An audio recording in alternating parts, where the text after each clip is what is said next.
Welcome to the video lecture series on Six Sigma and Lean Six Sigma.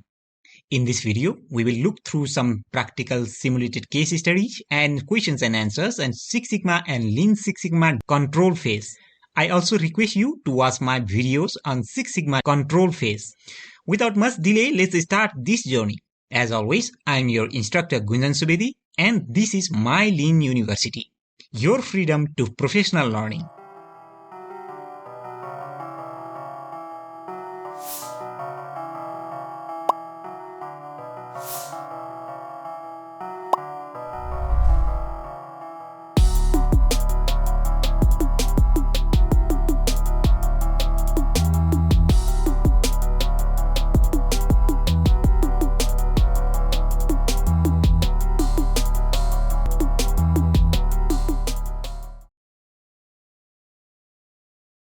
Before starting the topic, let me remind you that you can access the full course on Six Sigma through the link in the description.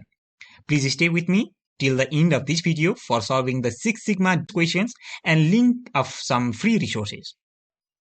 The first scenario says the following figure shows the change in process before and after improvement. The y-axis shows the number of defects detected by the inspection process versus the working hour on the x-axis. So based on this scenario, can you answer which of the following options could be true? The first option is the mean defects has decreased by around 20 units. Is it true? The second option says the specification has been made more tight. Third option, the process was well inside the control limits before making any improvements. And the last option says a high spike before improvement at the 9th hour shows that the process is not under control. Which of these statements could be true according to the control chart given on the right hand side? I'll give you some time to think for the answer. You can pause the video now.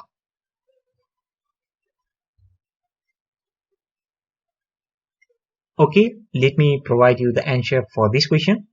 The correct answer for this question are 1, 2 and 3. Here for the first option, yes, the mean defects has certainly decreased from around 25 to around 5. We are not yet quite sure about the exact mean defect, although specification line is drawn at the 25 and 5 units. So roughly we can say that the mean defects has decreased by around 20 units. For the second option, the specification has been made more tight. Yes, the specification has been more tight because earlier it was quite wide. It was extended from 15 to 25 and from 25 to 35, that means around 10 plus 10, that is by around 20 units of the y-axis value. But after the improvement, the specification is made more tight, as we also can see from the width of the distance from the lower control limit and the upper control limit. This distance is definitely narrower than this distance. The third option says the process was well inside the control limit before making any improvements. So yes, the process was inside specification.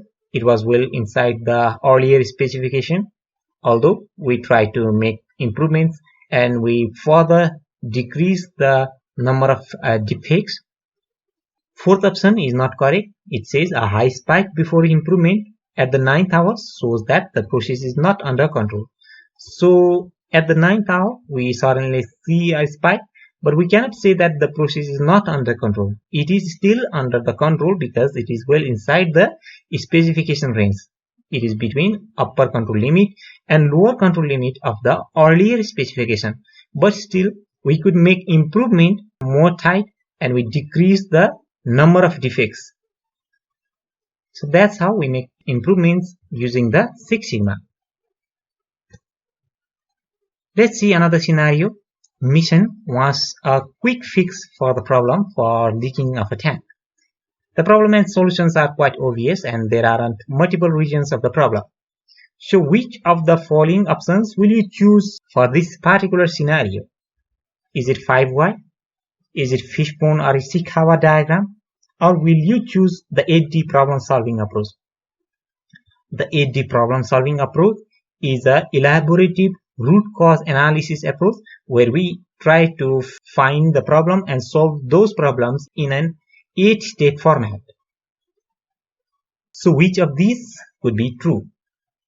I'll give you some time to think for the answer. Okay, let me reveal the answer. The correct answer to this question is 5y. In 5y, as we know, we try to ask the question 5 or around 5 times so that we come to the real cause of the problem. We basically use the 5y also when the problems are obvious, as here the problems and solution are quite obvious, and also he needs a quick fix, and this is not a serious nature problem that goes repeatedly. As he wants a quick fix, he may not have enough time to draw the fishbone and see the problem from every angle. It's better for him to go for the 5y analysis to understand the real problem in more depth. Let's see this scenario. Below is the example of cross-training chart regarding the skills of David, Mira and Paul on the marketing, sales and distribution sectors. Can you answer the following questions with respect to skills of David, Mira and Paul on each of these sectors? So looking at the diagram in the left hand side, can you tell if Mira has received no training on sales, or if David can train people on sales, or if Paul is not good in distribution, or if David is not good in distribution? I'll give you some time to think for the answer. You can pause the video now.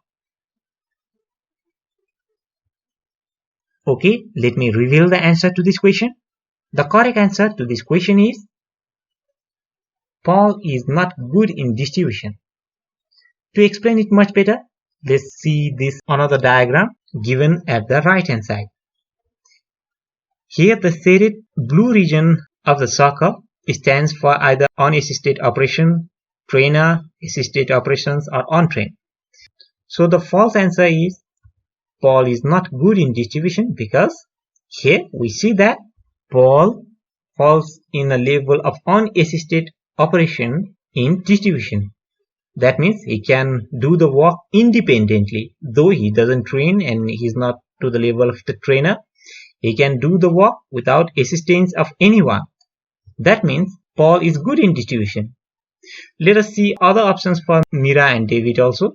Mira has received no training on sales.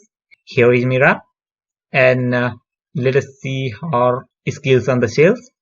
Yes, she is untrained in sales. So Mira has received no training on the sales. This one is correct answer.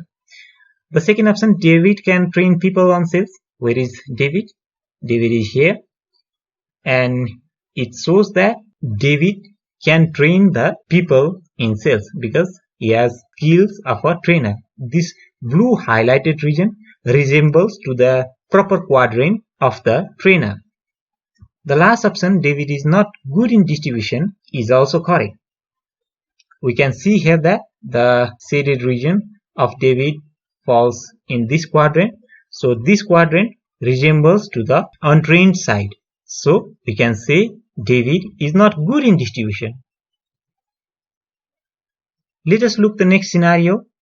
The scenario here is, how risky is it to initiate a project with a low impact of defect but with higher probability of occur? So here it's given that the probability is very high, but the impact is low, or we can rather say impact is very low. Is it a medium risk project, low risk project, or a risky project? There are all the hints given for you on the form of diagram here.